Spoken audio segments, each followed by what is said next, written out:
ታላላቅ የአውሮፓ ክለቦችን ወቅታዊ ዕለታዊ የቡድን ዜና በተለይም ደግሞ ከክረምት የዝውውር መስኮት ጋር በተያያዘ የተፈጸሙ ዝውውሮችን እየተደረጉ ያሉ ድርድሮችና ተጨማሪ ዕለታዊ የቡድን ዜናዎችን ልናስደምጣችሁ ተገኘን። እስከ ፕሮግራማችን ፍጻሜ ዛሬም እንደ ሁልጊዜው ቆዩ እንላለን። በዚህኛውም ጥንቅራችን የአውሮፓ ትልቅ ክለቦችን የተመለከተ ሰፋ ያለ ወቅታዊ መረጃን ይዘንላችሁ መተናል። በድጋሜ በቻናላችን ላይ ያላችሁን ሀሳብ አስተያየት እያቀረባችሁልን እስከ ፕሮግራማችን ፍጻሜ ቆዩ። ዛሬ ላይ ከምናቀርብላችሁ ስፖርታዊ ጥንቅሮች ውስጥ በተለይም በታላላቆቹ ክለቦች የአውሮፓ ሊጎች መጠናቀቃቸውን ተከትሎ የ38ኛ ሳምንት የእንግሊዝ ፕሪሚየር ሊግን በተመለከተ ሁስኮርድ የሚለን ነገር አለ፣ ታደምጡታላችሁ። ከዛ በተጨማሪ በአውሮፓ ትልቅ ክለቦች ሪያል ማድሪድ እና ባርሴሎናን በዝውውር መስኮቱ እናነሳለን። የክርስቲያኖ ሮናልዶ ቡድን 3 ነጥብ ከ3 ጎል ጋር ተበርክቶለታል። ለየት ያለውን አጋጣሚ እንነግራቸዋለን። በተለይም የሳውዲ ፕሮ ሊግ ፍጻሜ በተመሳይ ሰዓት በሚደረግበት ዕለት ይሄን ሰማን። የአውሮፓ ሻምፒዮንስ ሊግ ጨዋታ ካሁኑ ትኩረትን ስቧል። ምን አዲስ ነገር አለ? በዛ ጉዳይ ላይ እናስደምጣቸዋለን። ሀገራት ጥሪ እያቀረቡ ይገኛሉ ለተጫዋቾቻቸው። ዛሬ ፊርማውን ያኖረ አንድ ትልቅ አሰልጣኝ አለ። በፕሪሚየር ሊግ የመረጃ ክፍለ ጊዜያችን ቼልሲን እናነሳለን። ብዙ የተተቹትን ግን በጣም ድንቁን ዓመት ያሳለፉትን የቼልሲ ተጫዋቾች እናነሳለን። ሊቨርፑል ይፋ የዝውውር ጥያቄ ለአንድ ተጫዋች አቅርበዋል። ምን ያህል አቀረበ የሚለውን ነግራችኋለን ለሊቨርፑል ደጋፊዎች። ከዛ በተጨማሪ ከክሎፕስ ስሎት ይሻለናል ያለውን ሳላህ እናነሳለን። በሊቨርፑል ቤት በርከት ያሉ ተጨማሪ የቡድን ዜናዎች ለውድ አድማጮቻችን እናደርሳለን። አርሰናል በሴንት ሜሪን የመጨረሻ ጨዋታውን ያደረገው አንድ የተዘመረ ዝማሬ አለ። በጣም ፈገግ የሚያደርግ ዝማሬ፣ በኤምሬት የተዘመረውን ዝማሬ እናነሳለን። አርሰናል ባለፉት 3 ዓመታት ዘንድሮ ነው ዝቅተኛውን ሽንፈት ያስተናግደው፣ ግን ደካማው ዓመት ደግሞ ካለፉት 3 ዓመታት የዘንድሮ ነበረ። የአርሰናልን ዝውውር እናነሳለን። ከቀድሞ ግብ ጠባቂያቸውም ጋር ስማቸው በስፋት እየተያዘ ይገኛል። ማንቸስተር ዩናይትድ ከ1973-74 በኋላ ለመጀመሪያ ጊዜ ከሚቀጥለው ዓመት ጀምሮ አንድ ነገር እንመለከታለን። ምን ጠብቁን። ከዛ በተጨማሪ የማንቸስተር ዩናይትድ ተጫዋቾች ሁሉም ለገበያ መቅረባቸውን ተከትሎ ከአሁኑ መዳረሻቸው ፍንጭ የተገኘላቸው ተጫዋቾች አሉ። ከዩናይትድ የሚለቁ በርከት ያሉ ተጫዋቾች ከ15 ቀን በኋላ ዩናይትድን ስለሚቀላቀለው አንድ ተጫዋችና እንደዚሁም ከብሩኖ ፈርናንዴዝ ጋር በተያያዘ የማቲያስ ኩንሃም ዝውውር የሚፈጸምበት ቀን እንዲሁ ይፋ ተደርጓል በማንቸስተር ዩናይትድ በኩል።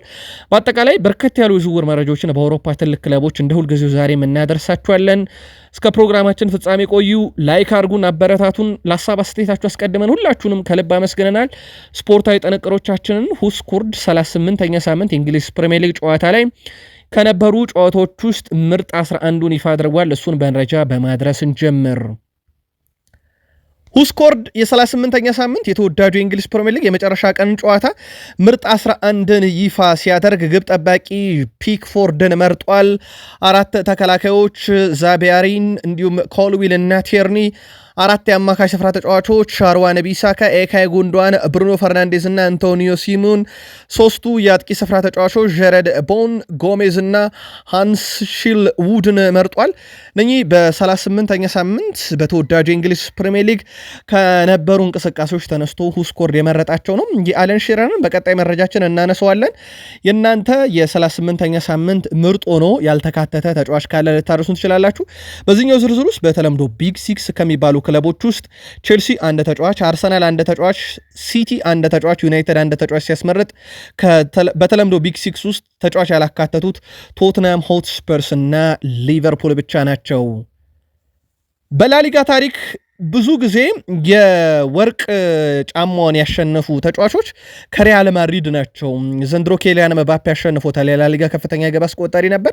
በአጠቃላይ የሪያል ማድሪድ ተጫዋቾች ለ29ኛ ጊዜ ነው የወርቅ ጫማውን ሲያሸንፉ። ባርሴሎና ተጫዋቾች 20 ጊዜ፣ አትሌቲኮ ቢልባኦ 12 ጊዜ፣ አትሌቲኮ ማድሪድ 10 ጊዜ፣ ቫሌንሺያ 6 ጊዜ ተጫዋቾቻቸው በአመቱ መጨረሻ ከፍተኛ ግብ አስቆጣሪ ሆነው ጨርሰውላቸዋል።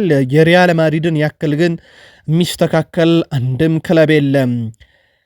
የክለቦች ዓለም ዋንጫ ውድድር በቀጣይ ይጠበቃል። እንደ ሮድሪጎ ያለ ተጫዋች መውጫው በር ላይ ነው ቢባልም በተለይም ከዣቪ አሎንሶ ጋር ቀጣይ ውይይቶቹ እንደሚጠበቁ ሆኖ ሳለ በዓለም ክለቦች ዋንጫ እድል የሚያገኝ ከሆነ ራሱን በደንብ ማሳየት ይፈልጋል። ከዛ በፊት ውሳኔ ላይወስን ይችላል የሚሉ መረጃዎችን ነው ማርካ ይዞ እየወጣ የሚገኘው። ፈላጊዎቹ በርከት ቢሉም የዝውውር ሂሳቡና በተለይም ደግሞ ተጫዋቹ በሳምንታዊ ደሞዝ ጉዳይ ላይ ከበርካታ ክለቦች ፍላጎት ቀዝቀዝ እያለ መምታቱን ተከትሎ በዓለም ክለቦች ዋንጫ ራሱን በደንብ የሚያሳይ ሆነም በሪያል ማድሪድ የመቆየት እድሉም ሰፊ ነው እየተባለ ነው። ሪያል ማድሪድ ኦሪዮል ቹዋሚኒ የማይነካ ተጫዋች እንደሆነ አስታውቋል። ማርካ እንዳስነበበው ከሆነም በክረምት የዝውውር መስኮት የተወሰኑ ተጫዋቾች ከሪያል ማድሪድ ቢለቁም በተለይም የአማካይ ስፍራው ላይ ግን እንደ ኦሪዮል ቹዋሚኒ ያለ ተጫዋች ክለቡን እንደማይለቅ ይፋ ተደርጓል። ስለሆነም ሪያል ማድሪድ ተጫዋች ያመጣሉ እንጂ በዛ አካባቢ ላይ በጣም ወሳኙን ተጫዋቻቸውን እንደማይለቁም ተረጋግጧል። አርኖልድን በተመለከተ ያው በዚህ ሳምንት ይፋ ይደረጋል ዝውውሩ። ግን ከምንም በላይ በዓለም ክለቦች ዋንጫ ክለቡን ወክሎ ይሳተፋል አይሳተፍም የሚለው ጉዳይ ነው በዋነኝነት የሚጠበቀው። ከዚህ ጋር በተያያዘ በሪያል ማድሪድ እና በሊቨርፑል ከዛሬ ጀምሮ የሚጠበቁ ድርድሮች አሉ። ምናልባት ግን ሊቨርፑሎች የተወሰነ ገንዘብ መፈለጋቸው አይቀርም እየተባለ ነው። የተወሰኑ የመረጃ ምንጮች ከ1 ሚሊዮን እስከ 5 ሚሊዮን ዩሮ አካባቢ ሊቨርፑሎች ይፈልጋሉ እየተባለ ነው። ይፋዊ የሪያል ማድሪድ ጥያቄ ሲቀርብ የሊቨርፑል ምላሽ ደግሞ በዛው ጎን ለጎን ይኖራልና እኛም ምላሹ እንደደረሰ እንነግራችኋለን። አርኖልድ ግን በይፋ የሪያል ማድሪድ ተጫዋች በዚህ ሳምንት ይሆናል። ባርሴሎና ጋር በተያያዘ ውድ ቤተሰቦቻችን ባርሴሎና ሁዋን ጋርሺያን ማስፈረም ይፈልጋሉ ተብሏል። ይህን ግብ ጠባቂ ወደ ቡድኑ ለማምጣት በዚህ ሳምንት ጀምሮ ንግግሮችን ከኢስፓኞል ጋር ያደርጋሉ። ሁለቱ ክለቦች መካከል ያለው የተቀናቃኝነት መንፈስ ፍጹም የተለየ ነው። አንዱ ክለብን ተጫዋች መለያ ለመልበስ በጣም የሚቸገሩ አይነት ክለቦች ናቸው። በእርግጥ ባርሴሎና በጣም አያሉ ቡድን ነው፣ ግን ሁለቱ ክለቦች መካከል ያለ ትንቅንቅ በላሊጋው እጅግ በጣም ከባድ የሚባለው ምናልባት የኢስፓኞል ጠንካራ ቡድን አለመሆን እንጂ ከኤል ክላሲኮን በላይ አስፈሪው ጨዋታ ይህ ነበር የሚሆነው። ለማንኛውም ባርሴሎናዎች ሁዋን ጋርሺያን ለማስፈረም ጥረት ያደርጋሉ ተብሏል። ከአርሰናል ከበድ ያለ ፉክክር ይጠበቃቸዋል ቢባልም አሁን ላይ ግን ባርሴሎናዎች ጠንከር ያለ ስራዎችን እየሰሩ ነው። ላሚን ያማል ሲዝኑን ጨርሷል። 57 ጨዋታ አድርጎ በ57 ጨዋታ 45 የግብ አስተዋጽኦ 20 ግብ ነው፣ 25 አሲስት። ገና 17 ዓመቱ ነው። በቀጣይ 2 ወይም 3 ሳምንታት ገደማ ውስጥ በባርሴሎና የሚያቆየውን ተጨማሪ 5 ዓመት ኮንትራት ይፈራረማል ተብሎ ይጠበቃል። አስደናቂው ተጫዋች በባርሴሎና ቤት አስደናቂ የውድድር ዓመትን አሳልፏል። ላሚን ያማል በብሔራዊ ቡድን በነገራችን ላይ ጥሪ ደርሶታል። በዚህ ሰዓት ላሚን ያማልን መመልከት በፍጹም ከድጋፍ ጋር የተያዘ ብቻ አይሆንም። ድጋፍ እንዳለ ሆኖ ላሚን ያማልን በጨዋታ መመልከት በራሱ እጅግ በጣም አዝናኝ እንደሆነ ይታወቃል። አልናስር ከወራት በፊት በሮባ 2-1 በተሸነፈበት የሊግ ጨዋታ ተጋጣሚው መሰለፍ የማይችል ተጫዋች አሰልፏል በሚል ቅሬታ አቅርበው ነበረ። አሁን ላይ አልናስር ያቀረበው ቅሬታ ተቀባይነት አግኝቶም የጨዋታው 3 ነጥብ በፎርፌ ለአልናስር ተሰጥቷቸዋል። ይህንንም ተከትሎ አልናስር አሁን በሊጉ ደረጃ ሰንጠረዥ 70 ነጥብ ይዟል ማለት ነው። ደረጃውንም ከ4ኛ ወደ 3ኛ በአንድ ጊዜ ከፍ ማድረግ ችሏል። እንግዲህ 3 ነጥቡ በፎርፌ የተሰጠበት አሮባ በበኩሉ ወደ ታችኛው ሊግ ለመውረድ ተገዷል ማለት ነው። አልናስር በቀጣይ ለኤዥያ ሻምፒዮንስ ሊግ እንግዲህ ለመወዳደር በጣም ወሳኙን ጨዋታ ያደርጋሉ። አልሂላል በአልቃዳሻ ግን መሸነፍ አለበት። በደረጃ ሰንጠረዡ ከተመለከትን አልኢትሃድ በቀጣይ የኤዥያ ሻምፒዮንስ ሊግ መሳተፉን አረጋግጧል። ሌላኛው ደግሞ አልአህሊ ነው መሳተፉን ያረጋግጠው ራሱ የኤዥያ ሻምፒዮንስ ሊግ አሸናፊ ስለሆነ ማለት ነው። ስለዚህ አልሂላል ዛሬ ከአልቃዳሻ ጋር ጨዋታውን ያደርጋል። አልሂላል 72 ነጥብ አለው፣ አልናስር 70 ነጥብ አለው። ስለዚህ አልናስር አሸንፎ አልሂላል መሸነፍ አለበት። አለበለዚያ ግን አልሂላል ካሸነፈ አልናስር በየትኛውም አይነት መንገድ ቢያሸንፍ ምንም አይነት የኤዥያ ሻምፒዮንስ ሊግ ተሳታፊ ደረጃን አያገኝምና ምናልባት አልናስር የማያሳካ ከሆነ ሮናልዶ መውጫው በር ላይ ሊቆም የሚችልበት አጋጣሚ አለ። ለማንኛውም ጨዋታዎቹ በተመሳሳይ ሰዓት ምሽት 3 ሰዓት ይደረጋሉ። አልኢትሃድ ከዳማክ ነው ጨዋታውን የሚያደርገው ሻምፒዮኑ። አልሂላል ደግሞ ከአልቃዳሺያ ጋር፣ አልናስር ደግሞ ከአልፈታ ጋር የሚደረጉት ጨዋታዎች በቀጣይ የውድድር ዓመት የኤዥያ ሻምፒዮንስ ሊግን ይወስናሉ። የአውሮፓ ሻምፒዮንስ ሊግን ደግሞ እንመልከት። ፓሪስ ሰን ዠርሜን ከኢንተር ሚላን የ2024/25 የውድድር ዓመት ግዙፉ ውድድር የፊታችን ቅዳሜ ሜይ 31 ፍጻሜውን የሚያገኝ ይሆናል። ምንም እንኳን እንደ ዚነዲን ዚዳን ያሉ ፈረንሳውያን ምርጫቸው ድጋፋቸውም ለኦሎምፒክ የማርሴ ቢሆንም ነገር ግን ከፓሪስ ሰን ዠርሜን ጎን እንደሚቆሙ አረጋግጠዋል። ምክንያታቸው ደግሞ ክለቡ የፈረንሳይ መሆኑ ነው። ከካናል ፕላስ ጋር ቆይታ የነበረው ዚነዲን ዚዳን ፈረንሳይ ስለሆንኩኝ የፈረንሳይ ክለብ እንዲበላ ፈልጋለሁ፣ ድጋፌ ሁልጊዜም ከማርሴ አይለይም ብሏል። ይህ ጨዋታም በአውሮፓ መድረክ ውዱ ጨዋታ እንደሆነ ይታወቃል። ምንም እንኳን ገንዘብ ማስገኘት ደረጃ የሻምፒዮንሺፕ የጥሎ ማለፍን ጨዋታ ያክል ገቢ ባያስገኝም በውድድር ደረጃ ግን ትልቁ ጨዋታ ነው። ለማንኛውም የፊታችን ቅዳሜ ፍጻሜውን ያገኛል። እናንተስ ከፓሪስ ሰን ዠርሜን ወይስ ከኢንተር ሚላን ጎን ናችሁ? ምልከታችሁን አስፍሩልን። ሲሞን ኢንዛጊን ለማስፈረም በአልሂላል በኩል ጠንካራ ስራዎች እየተሰሩ መሆኑ ተረጋግጧል። እንደሚታወቀው የፊታችን ቅዳሜ እሳቸው ደግሞ በጣም ወሳኝ ጨዋታ አለባቸው ኢንተር ሚላንን ይዘው የአውሮፓ ሻምፒዮንስ ሊግ። ታዲያ የአውሮፓ ሻምፒዮንስ ሊግ ፍጻሜውን ቅዳሜ ሲያገኝ አልሂላል ከዛ በኋላ አሰልጣኙን ይፋዊ ጥያቄ ለማቅረብ እቅድ አለው ተብሏል።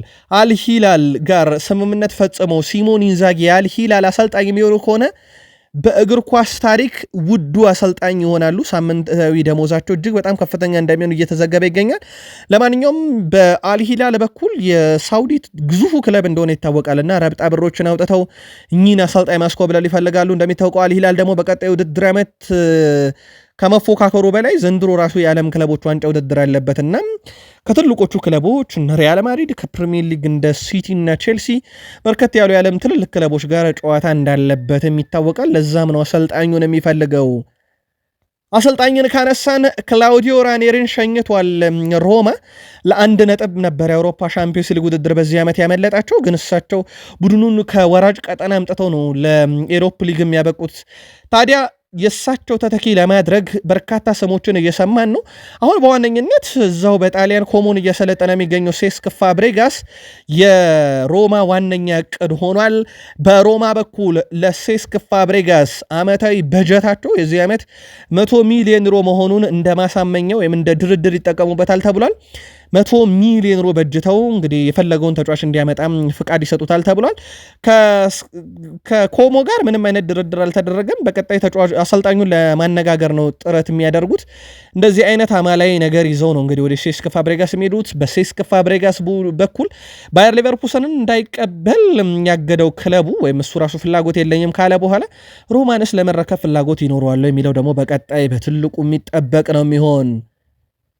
ስፔን በኔሽንስ ሊግ ግማሽ ፍጻሜ ከፈረንሳይ ጋር ለምታደርገው ጨዋታ ስብስቧን ይፋ አድርጋለች። ያው የሚጠበቁ ተጫዋቾች ተጠርተዋል። ላሚን ያማል፣ ኒኮ ዊሊያምስ፣ ያርሚ ፒኖ፣ ሳሙ፣ ዳኒ ኦልሞ፣ ሞራታ እና ኦርዛቢያል በፊት መስመር ላይ የምንጠብቃቸው ናቸው። ለአብነት ያክል አማካዩ ለነ ዙቤሜንዲ፣ አርሰናሉ፣ ሜኪር፣ ሜሪኒዮ፣ እነ ጋቪ፣ ፔድሪ እነ ፌርሚን ሎፔዝ በርካታ የምናውቃቸውና የሚጠበቁ ተጫዋቾች ተጠርተዋል። ያልተጠበቀው ጥሪ ግን የአንድ ሰው ነው። ኢስኮ በ33 ዓመቱ ወደ ስፔን ብሔራዊ ቡድን ዳግም ጥሪ ተደርጎለታል። አስደናቂ ውድድር ዓመትን ያሳልፈዋል ከሪያል ቤቲስ ጋር። ሪያል ቤቲስን ዘንድሮ በኤሮፕ ሊግ እንዲሳተፍ ካደረጉ ተጫዋቾች አንደኛው ነው። ለማንኛውም ይፋዊ ጥሪ ሲደረግ የኢስኮን ስም አገኘንና ትንሽ ለየት ያለ አጋጣሚ ነው። ከረጅም ጊዜ በኋላ ዳግም ለብሔራዊ ቡድኑ ጥሪ ደርሶታል። ሲጠበቅ የነበረው የባየር ሊቨርኩሰን አሰልጣኝ ሹመት በዛሬው ዕለት ጸድቋል። የጀርመን ቡንደስሊጋው ያምናው ሻምፒዮን የዘንድሮ ሁለተኛ ቡድን ኤሪክ ቴን ሃግን አሰልጣኝ አድርጎ ዛሬ በይፋ ሾሞ ይፋ አድርጓል። 55 ዓመታቸው ነው ኤሪክ ቴን ሃግ። ባየር ሊቨርኩሰን ለሁለት የውድድር ዓመት ያሰለጠናሉ። አሰልጣኝ ኤሪክ ቴን ሃግ ከማንቸስተር ዩናይትድ በኋላ የመጀመሪያ ክለባቸው ነው። አያክስ ቤት የነበረ ስኬታቸው የሚረሳ አይደለም። ያ ስኬታቸው ነበረ ወደ ዩናይትድ ያመጣቸው። በዩናይትድ ግን ስኬት መድገም ብቻ ሳይሆን ቡድኑ የባሰ እያሽቆለቆለ ሄደ በሳቸው ዘመን። እሳቸውም ቀስ በቀስ ሌላኛውን የአያክስ የሚመስል ስብስብና ሆላንዳውያንን በቡድኑ አበራከቱ፣ ግን ምንም የተሻለ ውጤት አልመጣም። እናም በኋላም ላይ በማንቸስተር ዩናይትድ በቦርድ አመራር መካከል ክፍፍል እስኪፈጠር ድረስ ነበረ የእሳቸው ስንብት በራሱ። በኋላም ላይ ተሰናበቱ። ሩበን አሞሪም መጥተው በእርግጥ ዩናይትድ ከድጡ ወደ ማጡ ነው ሄደው። ለማንኛውም እሳቸው ከማንቸስተር ዩናይትድ ስራ መልቀቅ በኋላ የመጀመሪያ ስራቸውን በባየር ሌቨርኩሰን ቤት ከዛሬ ጀምሮ እንደሚሰሩ ታውቋል። ጃክ ግሪሊሽ በማንቸስተር ሲቲ አይቀጥልም።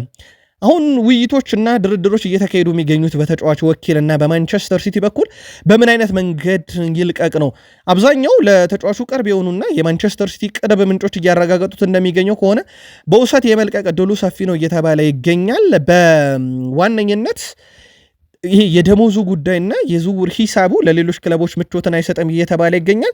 በማንቸስተር ሲቲ ጃክ ግሪሊሽ ብቻ አይደለም፣ እንደ ኬቨን ደብሮይን ያለ ተጫዋች ያውን በጣም አስደናቂ ተጫዋች በነፃ ነው የሚለቀው። ናፖሊ ትልቅ ስራ እየሰሩበት ይገኛሉ። ከዛ በተጨማሪ ግን የምንጠብቃቸው ተጫዋቾች አሉ። የነ ኢልካይ ጉንዶዋን ቆይታ በራሱ በጣም አጠራጣሪ ነው። ተከላካይ ክፍሉ ላይ በርካታ ለውጦችን የምናያለን ተብሎ ይጠበቃል። በማንቸስተር ሲቲ በኩል አብዮቱ ከዚህ ሳምንት ጀምሮ ይቀጥላል ተብሎ ነው የሚጠበቀው። ኮል ፓልመር በዚህ ውድድር ዓመት በተለይ ሁለተኛውን አጋማሽ ብዙ ትችት አስተናግዷል። ግን ለቼልሲ በሊጉ የሱን ያክል ጥሩ ተጫዋች አናገኝም። ብዙ ጎሎችን አስቆጥሮላቸዋል 15፣ ብዙ አሲስት ያደረገው 8 እሱ ነው። ብዙ የግብ ዕድል የፈጠረው እሱ ነው 89፣ ብዙ ትልልቅ የግብ ዕድል የፈጠረው በቼልሲ 24 እሱ ነው። በዘንድሮ ውድድር ዓመት ያው መጥፎ ሲዝን ተብሎበት ማለት ነው ኮል ፓልመር። በእርግጥ መጥፎ ሲዝን ያሳለፈው 2025 ከገባ በኋላ በነበረው የሊጉ ሁለተኛ አጋማሽ ላይ ከግብ መራቁ ነበረ መጥፎ ሲዝን እንዲባል ያደረገው። ራሳቸው አሰልጣኝ ኤንዞ ማሬስካ የጨዋታ ሲስተማቸው ፓልመርን ጎርቶታል ቢባልም እሳቸው ግን ምንም የተቀየረ ነገር የለም፣ ምክንያቱን ወይም ኃላፊነቱን የሚወስደው ራሱ ተጫዋቹ ነው ሲሉ እንደነበረ እናስታውሳለንና ለማንኛውም ማሬስካ እንግዲህ የተተቸው ፓልመር ማለት የኔ ችግር አይደለም ተብሎ የተጣለበት ፓልመር አስደናቂ ውድድር ዓመት ግን በቼልሲ በኩል በግሉ ማሳለፍ ችሏል። ሌላኛው ዞ ቼልሲ ቤት ሮቤርት ሳንቼዝን እናንሳ። ዘንድሮ ብዙ የተተቸው ተጫዋች ነው። ብታምኑም ባታምኑም 10 ክሊንሺት አለው፣ ከፍተኛው 13 ነው። ስለዚህ በሶስት ጨዋታ ብቻ መረቡን ማስደፈር ተበልጦ እንጂ ከነ ማትሴልስ እና ከነ ዴቪድ ሪያ እኩል መሆን ይችል ነበር ማለት ነው። ስለዚህ የሶስት ጨዋታ ልዩነት ማለት ነው። ግን ብዙ የተተቸውም ግብ ጠባቂ እንደነበረ ይታወቃል። ሊቨርፑል ለፍሎሪያን ዊርትዝ 100 ሚሊዮን ዩሮ ይፋ የዝውውር ጥያቄ በዛሬው ዕለት ለባየር ሌቨርኩሰን አቅርበዋል። ሁለቱ ክለቦች መካከል ድርድር እየተካሄደ እንደሆነ ይታወቃል። የመጀመሪያ ዙር ጥያቄ 100 ሚሊዮን ፓውንድ ቀርቧል። በፍጥነት ሁኔታዎችን ለመጨረስ በሊቨርፑል በኩል ፍላጎት እንዳለ ይታወቃል። ዊርትዝ አስቀድሞ ለሊቨርፑል ፍላጎቱን ሰጥቷል። አሰልጣኝ ዩሊያን ናግልስማን የጀርመን ብሔራዊ ቡድን አሰልጣኝ ሳይቀሩ ይህንን እንዳረጋገጡት ይታወቃል። አሁን የቀረው ነገር በባየር ሌቨርኩሰን እና በሊቨርፑል በኩል በስንት እንግዛው በስንት እንሽጠው ነው። ሊቨርፑል 100 ይበቃል ብለዋል። ባየር ሌቨርኩሰን ስንት ይበቃኛል ይላል የሚለው የሚጠበቅ ነው የሚሆነው። አጠቃላይ ግን እስከ 150 ሚሊዮን ፓውንድ አካባቢ ለዚህ ዝውውር ባየር ሌቨርኩሰን ሊጠይቁ ይችላሉ ተብሎ ይጠበቃል። የሊቨርፑል የመጀመሪያ ዙር ጥያቄ ግን 100 ሚሊዮን ዩሮ አካባቢ ነው። ለማንኛውም የባየር ሌቨርኩሰን ምላሽ እጃችን ላይ እንደደረሰ ለሊቨርፑል ደጋፊዎች እናጋራቸዋለን።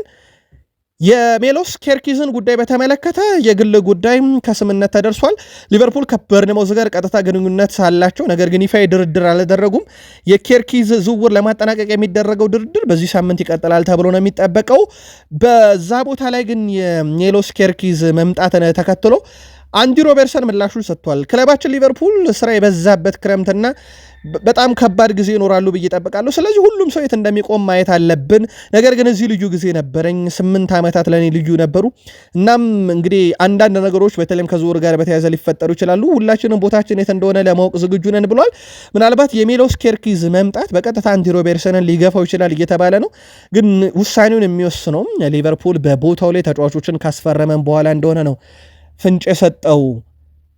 የሊቨርፑል የፊት መስመር ተጫዋች ሳላ በሊቨርፑል ውሉን ባያራዝም ወደ ሳውዲ አረቢያ ለመሄድ ወስኖ እንደነበረ አረጋግጧል። በሊቨርፑል ያለኝ ኮንትራት ባላራዝም ኖሮ ወደ ሳውዲ አረቢያ ሊግ አቀና ነበር ሲል እንቅጩን ተናግሯል። ስለ ክሎፕና አርኔ ስሎት የተጠየቀው ሳላ ክሎፕ አርኔ ስሎት አሁን ያናገረኝን ያህል አላናገረኝም፣ እሱ ከኛ በሚፈልገው እና ባለው ግብ ላይ ቀጥተኛ ነው ብሏል።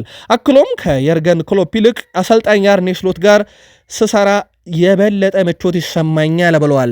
ባሎንዶር ተጨማሪ ነገሮች አሉት። በመጀመሪያ ዓመቴ ምርጥ እንደነበርኩ ተሰምቶ ነበር፣ ነገር ግን ምንም ዋንጫ አላሸነፍንም።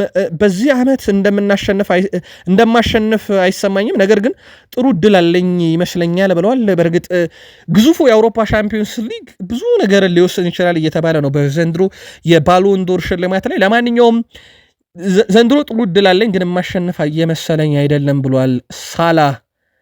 በፕሪሚየር ሊግ ታሪክ ተከላካዮች ብዙ አሲስት ማድረግ የቻሉት 2 ናቸው።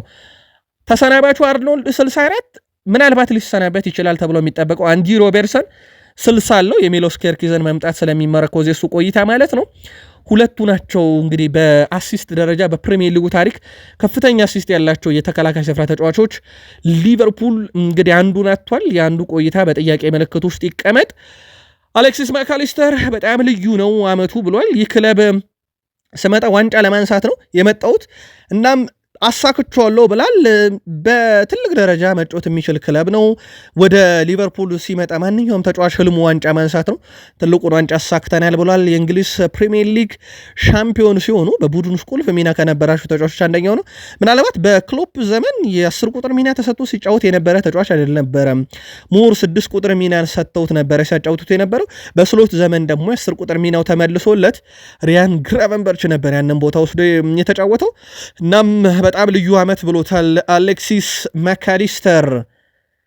ብዙ የፕሪሚየር ሊግ የወርቅ ጫማን ማሸነፍ የቻሉ ክለቦችን የያዙ ተጫዋቾችን የያዙ ክለቦችን ካየን ሊቨርፑልን የሚስተካከል የለም። ሊቨርፑል 8ኛ የውድድር ዓመት ነው ዘንድሮ አንድ ተጫዋቻቸው የወርቅ ጫማን ሲያሸንፍ። በጣም የሚያስገራሚው ግን 4ቱ የሳላ ናቸው። አርሰናል 6 ጊዜ እናደርገዋል በክለብ ደረጃ፣ 4ቱ የቴሪ ዳኒን ሆነሪ ናቸው። ማንቸስተር ዩናይትድ 5 ጊዜ፣ ቶትናም 5፣ ቼልሲ እና ማንቸስተር ሲቲ 4 ጊዜ ከየክለቦቻቸው በአመቱ መጨረሻ ተጫዋቾች የአመቱ በርካታ ግብ አስቆጣሪ ሆነው አጠናቀዋል። የዚህ ውድድር ዓመት ደግሞ ሳላህ እንደሆነ ይታወቃል። ሊቨርፑል ባለፉት ጥቂት ዓመታት ውስጥ አመቱ ሙሉ በስንብት የተጠናቀቀ ነው። ለአብነት ያክል 2022 ላይ ሳዲዮ ማኔን አሰናብተው ለባየር ሙኒክ ሰጡ። 2023 ላይ ሮቤርቶ ፌርሚኖን ለሳውዲ ክለብ አል አህሊ ሰጡ። 2024 ሲመጣ ደግሞ ተረኛው የርገን ክሎፕን አሰናበተ። ዘንድሮ ደግሞ ትሬንት አሌክሳንደር አርኖልድን አሰናበተ። ሊቨርፑል አመቱ በመጣ ቁጥር አንድ ውድ እንቁና የክለቡን ቁልፍ ሰው ይለቃል። ዘንድሮ ተረኛው ደግሞ ትሬንት አሌክሳንደር አርኖልድ ሆኗል። አርሰናል እንግዲህ ከ8 ዓመት በኋላ ለመጀመሪያ ጊዜ የፕሪሚየር ሊግ የመጨረሻ ጨዋታውን ከሜዳ ውጪ ነው ዘንድሮ ያደረገው። ሴንት ሜሪ ስቴዲየም ላይ ነው ያደረገው። ታዲያ የአርሰናል ደጋፊዎች በሴንት ሜሪም ድምጻቸው ከፍ ብሎ ይሰማ ነበረ። አንዱ ዝማሪያቸው ግን በጣም አስቂ ነበር። ውድ ቤተሰቦቻችን የአርሰናል ደጋፊዎች በሴንት ሜሪ እንግዲህ ሳውዝሃምፕተን 2-1 ሲያሸንፉ ስተርሊንግ ቋሚ ሆኖ ነበር ጨዋታውን የጀመረው እና ስተርሊንግ ጎል ካገባ ሜዳ ዘለን እንገባለን እያሉ ሲጨፍሩ ነበር። ያው በፕሪሚየር ሊግ ሜዳ ተዘሎ የተገባባቸው አጋጣሚዎች አሉ። ላብነት ያክል የፕሪሚየር ሊግ ሻምፒዮን ሲሆኑ ክለቦች በፕሪሚየር ሊግ መትረፋቸውን ሲያረጋግጡ፣ ዋንጫ ክለባቸው ሲያነሳ ወደ ስቴዲየም ተሩጦ ይገባል። የተለመደ ነው ፊሽካ ከነፋ በኋላ ዳኛው። ነገር ግን ስተርሊንግ ጎል ካገባ ሜዳ ዘለን እንገባለን እያሉ ሲቀልዱበት ነበር። ለማንኛውም ስተርሊንግ ዓመቱን ጨርሶ ወደ እናት ክለቡ ቼልሲ ይመለሳል። አርሰናል ባለፉት 3 የውድድር ዓመታት ሁለተኛ ሆኖ ነው የጨረሰው አይደለም። 3ቱንም ዓመት ሁለተኛ ሆኖ ሲጨርስ የዘንድሮ ሁለተኝነቱ ግን ብዙ አስተችቶታል። ግን ደግሞ በጣም አስገራሚ ነገር ቼልሲ ካለፉት ምርጥ ነው ከተባለበት 2 ዓመታት ባለፉት 2 ዓመታት ይልቅ ዘንድሮ 4 ሽንፈት ብቻ ነው ያስተናገዱ። ይህ ጥቂት ሽንፈት ነው። ለአብነት ያክል 2022-23 ላይ 6 የተሸንፏል በፕሪሚየር ሊጉ። 2023-24 አምና 5 የተሸንፏል። ዘንድሮ ግን 4 ብቻ ነው የተሸነፈው። ችግሩ ምንድነው ካላችሁ ዘንድሮ ወደር የለሽ አቻ ይበዛው ነበረ። ከየትኛውም የ2 ዓመት በላይ ዘንድሮ አቻ 0 ቁጥር የለውም ነበር በአርሰናል ቤት። በእርግጠኝነት የማይክል አርቴታ ዋንጫ ለማጣት ምክንያት ሲጠየቁ ጉዳትና ቀይ ካርድ ነው እሳቸው በዋነኝነት የተናገሩት። ግን የአቻው መብዛት በራሱ የራሱ የሆነ ተጽዕኖ ነበረው። ማይክል አርቴታ በዝውውር መስኮቱ ትልልቅ ለውጦች እንደሚያስፈልጋቸው አምነዋል። ጆሽ ክሮንኬ በክለቡ መስራት የሚፈልገው ነገር ነግሮኛል። እኛም ከሱ በመነሳት ምን ማድረግ እንዳለብን ለማሳየት እንሞክራለን። አሁን አንዳንድ ውሳኔዎች ያስፈልጋሉ። እናም የክሮንኬ ሐሳብ አከብራለሁ ብሏል ማይክል አርቴታ። በእርግጥ ይህንን ያህል ትልልቅ ለውጦች አያስፈልጉም። ምክንያቱም በሊጉ 2ኛ ደረጃን ለ3ኛ ጊዜ ጨርሰናል። እንዲሁም ሻምፒዮንስ ሊግ የግማሽ ፍጻሜ ተፋላሚ ነበርን። ስለዚህ ወደ ከፍታው ለመሄድ የሚያስፈልገን ትንሽ ለውጥ ብቻ ብለውታል። አዲሱ የስፖርቲንግ ዳይሬክተር አንድሪያ ቤርታ ጥሩ ነገር እየሰራ ይገኛል። ጠንካራ ቡድን ይሰራል። ለአርሰናል የሚያስፈልገውን እና ክለቡን ከዋንጫ የሚያገናኘውን ተጫዋች እንደሚያመጣ ተስፋ አደርጋለሁ ብሏል። የአርሰናል ደጋፊዎች ስጋት ገብቶናል እያሉ ነው በሀሳብ መስጫ ሳጥናችን ላይ። አብዛኛው የአርሰናል ደጋፊ ቪክተር ጊዮኬሬስ ይሻለናል እያሉ ነው። 80 ግብ ተሳትፎ በውድድር ዓመቱ አለው እና ቤንጃሚን ሼሽኮን እንደውም እነ ኦሊቬ ዥሩ ጋር አንድ አድማጫችን ሲያነጻጽረው ነበር። በጣም ፍጥነት የሌለው ተጫዋች ነውና በዚህ ረገድ ከሼሽኮ ጌኬሬስክ ይሻለናል የሚልም በሐሳብ መስጫ ሳጥናችን ላይ ሲያደርሰን ነበር። አርሰናል ምናልባትም በቀጣዩ ውድድር ዓመት ከአስቶን ቪላ ጋር ሊለያይ የሚችለውን ኤሜናሎ ማርቲኔዝን ዳግም ወደ ክለቡ ሊመልስ የሚችልበት እድል እንዳለ ዘሰን ስፖርት እያስነበበ ይገኛል። የዴቪድ ሪያን ሁለተኛ ሰው እያፈላለጉ ነው። በዋነኝነት ሲፈልጉት የነበረው ጋርሻ የኢስፓኞሉ ግብ ጠባቂ በባርሴሎና ሊወሰድ የሚችልበት ሰፊ እድል አለና አሁን ላይ ከአስቶን ቪላ በውድድር ዓመቱ መጨረሻ ይሰናበታል ተብሎ የሚጠበቀው ኤሜናሎ ማርቲኔስ መዳረሻው እርግጥ አይደለም። የሳውዲ ክለቦች ከፕሪሚየር ሊግ ዩናይትድ ስማቸውን ስንሰማ ነበር። አሁን ደግሞ ዘሰን ስፖርት አርሰናልን በዚህ ዝውውር ላይ ሊሳተፍ የሚችልበት ሰፊ እድል አለ ብለዋል። ማንቸስተር ዩናይትድ ቤት አዲስ ግብ ጠባቂ በሚቀጥለው የውድድር ዓመት ልንመለከት እንችላለን። ምንም እንኳን አንድሬ ኦናናም እንግዲህ ገዢ እስኪያገኝ ድረስ ከክለቡ ጋር በፕሪሲዝንም ጨዋታ ልናየው እንችላለን ተብሏል። በማንቸስተር ዩናይትድ በጥብቅ የሚፈለገው ደግሞ የቀድሞ ተጫዋቻቸውና የአሁኑ የቶሪኖ ግብ ጠባቂ ሚሊኮቪች ሳቪች ነው። የጣሊያን ሴሪ በዛሬው ዕለት የዓመቱን ምርጥ ቋሚ 11 ይፋ ሲያደርጉ ሚሊኮቪች ሳቪች ቋሚ 11 ላይ ምርጫ ውስጥ ገብቷል። ከሻምፒዮኑ ናፖሊ፣ ሁለተኛ ከወጣው ኢንተር ሚላን፣ አታላንታ፣ ኤስ ሚላን እና ላዚዮ ተጫዋቾች ቀጥሎ ብቸኛው የቶሪኖ ተጫዋች እሱ ነውና ማንቸስተር ዩናይትድ ይህን ግብ ጠባቂ የማስፈረሙ ሂደት ምናልባትም በትክክል ተገቢ አይነት ፍላጎት ይመስላል። ተጫዋቹ በጣሊያን ሴሪ ዘንድሮ ካሳየው ብቃት አንጻር ከ1973-74 የውድድር ዓመት በኋላ በማንቸስተር ዩናይትድ በቀጣይ ዓመትም አንድ ነገር እንመለከታለን።